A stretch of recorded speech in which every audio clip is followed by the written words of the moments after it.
Après des années passées à soutenir l'association Cancer du sein, Parlons-en et à participer aux collectes de fonds pour aider à la recherche, Christina Cordula est cette année l'ambassadrice de l'Octobre Rose. La populaire animatrice de télévision se dit honorée d'avoir été choisie. Ça me touche énormément. C'est une cause pour laquelle on doit tous lutter et passer le mot pour encourager toutes les femmes à se faire dépister, a-t-elle insisté au micro de Non-Stop et Hop. Car l'un des premiers facteurs de risque du cancer du sein, c'est le manque de dépistage.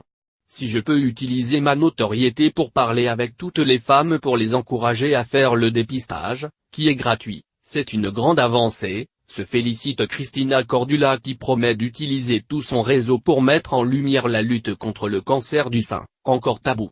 Il y a encore une peur, une forme de tabou, mais il y a beaucoup de femmes qui sont atteintes autour de nous, on connaît tous quelqu'un, rappelle l'animatrice.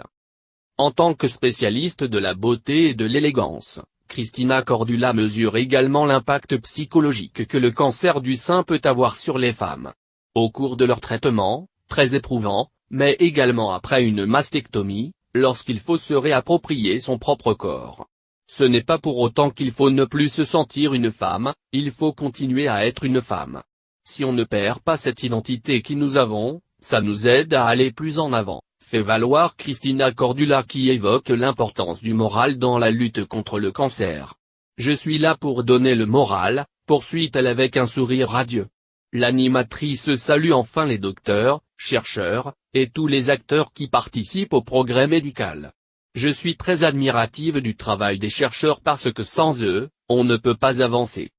En guise de symbole fort, Christina Cordula a également illuminé la tour Eiffel de rose, la couleur de la lutte, pour faire rayonner le combat contre le cancer du sein à travers le monde. Pour le PDG d'Estée Lauder, entreprise fondatrice du ruban rose et de l'Octobre Rose, l'illumination de la Dame de Fer prouve que nous avons les pouvoirs publics derrière nous.